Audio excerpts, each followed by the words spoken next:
ये है इंडिया का क्योटो कहा जाने वाला वाराणसी। यहाँ गंगा को लेकर बड़े बड़े दावे किए जाते हैं, लेकिन नदी के किनारे रहने वाले इन लोगों को शायद माँ गंगा ने नहीं बुलाया था। इसीलिए इन लोगों के जीवन पर अब संकट आ खड़ा हुआ है। दरअसल वाराणसी के नगवा इलाके के गंगा किनारे बसी गंगोत्री विहार कॉलोनी में मिट्टी दरकने से यहाँ रहने वाले 10 मकान बुरी तरह क्षतिग्रस्त हो चुके हैं, क्योंकि आरोप है कि सीवेज ट्रीटमेंट के लिए पंपिंग स्टेशन से एसटीपी तक बिछाई गई पाइपलाइन के काम में मानक और गुणवत्ता का ख्याल नहीं रखा गया। जगह जगह लीकेज होने के कारण कई जगहों पर मिट्टी दरक गई। स्थानीय लोगों का कहना है कि पाइप डालते समय कई तरह के वादे किए गए थे, लेकिन उनको नजरअंदाज करके निर्माण किया गया।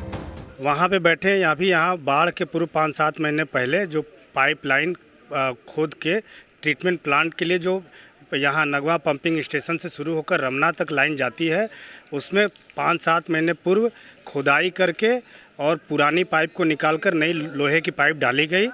और उस समय खुदाई के समय हम लोगों को ये आश्वासन दिया गया था कि बाकायदा ये पाइप, हम लोगों ने बोला कि इस पाइप की वजह से हमारे मकाने टूट जाएंगे, तो उन लोगों ने बोला था कि इसमें बाकायदा स्टोन पिचिंग होगा, नीचे उसके ऊपर स्टोन पिचिंग के ऊपर पाइप रखी जाएगी, पाइप के दोनों साइड में पाइलिंग करके और पिलर दे के दीवार चलाई जाएगी और आप लोगों के मकान के लिए ये वरदान साबित होगा। अब इसी वजह से यहाँ बने मकानों में किसी की दीवार फट गई तो किसी का पूरा मकान ही बैठ गया और कई लोगों के मकान का आधा हिस्सा ही टूटकर अलग हो गया। यहाँ के प्रभावित लोग इस नुकसान की वजह उनकी कॉलोनी के नजदीक ही उस मुख्य सीवेज पंपिंग स्टेशन को बता रहे हैं, जो लगभग 50 MLD यानी 5 करोड़ लीटर गंगा में गिरने वाले सीवेज के मल जल को टैप करके रमना इलाके के सीवेज ट्रीटमेंट प्लांट तक भेजता है। आरोप है कि पंपिंग स्टेशन से एसटीपी तक के लिए सीवेज के मल जल को ले जाने के लिए उनके घरों की तरफ से बिछाई गई पाइपलाइन मानक के अनुरूप नहीं तैयार की गई,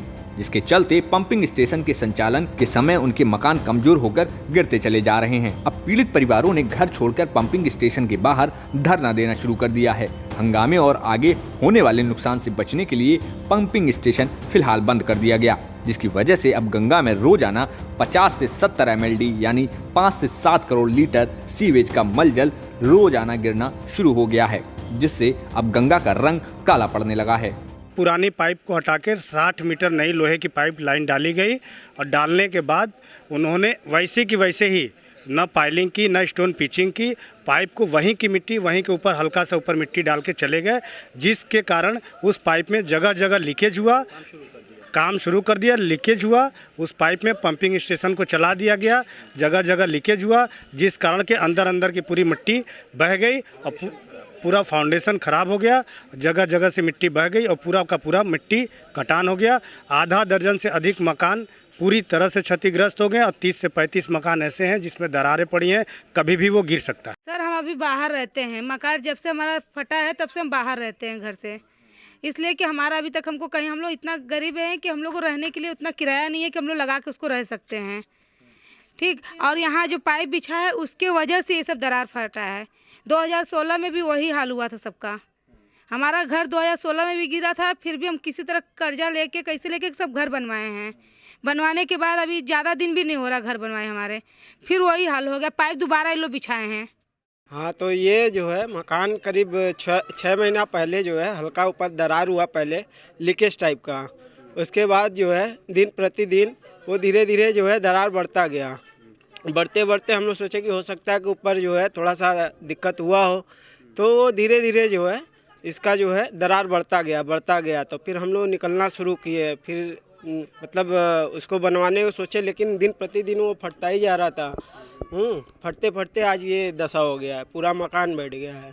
और ये इसका कारण यही है कि जो पाइपलाइन अभी बिछाया गया है उसी के कारण हुआ है। इससे पहले 6 महीना करीब पहले जो है पाइप खुदाई हुआ, उसके बाद जो है पाइप चेंज करके जो है ये लोग बैठा है, उसके कारण ही ये सब सारा मामले को तूल पकड़ता देख जिलाधिकारी की ओर से शुरू की गई जांच के तहत IIT BHU के एक्सपर्ट, कार्यदायी एजेंसी और जिम्मेदार संचालन करने वाली कंपनियों के अधिकारियों ने प्रभावित क्षेत्र की पड़ताल भी शुरू कर दी है। जांच के दौरान IIT BHU के एक्सपर्ट डॉक्टर के पांडे ने बताया कि समस्या को देख लिया गया है, घाट की मिट्टी दरक रही है, इंजीनियरिंग पैरामीटर से जो भी उपाय हो सकेंगे उन्हें उपलब्ध कराया जाएगा। वहाँ पे घाट किनारे जो स्लाइड हो रहा है बैंक का, उससे इंस्पेक्शन करने के लिए आए थे और जो भी प्रॉब्लम था उसको हम लोगों ने देखा है और उसका जो बेस्ट सोल्यूशन होगा इंजीनियरिंग पैरामीटर से जो भी होगा उसको हम बाद में प्रोवाइड करेंगे।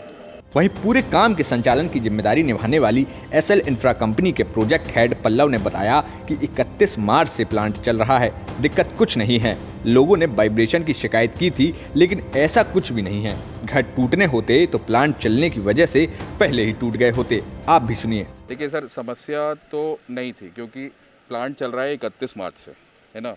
और जो ये लोग वाइब्रेशन क्लेम कर रहे हैं, वाइब्रेशन भी नहीं। अभी पंप चलाया था, अगर आप फिर से चलाएंगे तो दिख जाएगा आपको कोई वाइब्रेशन, या पाइप के ऊपर भी खड़े हो जाएंगे तो भी नहीं लगेगा आपको सेफ्टी शू पहन के, तो इतना तो वाइब्रेशन है सिर्फ।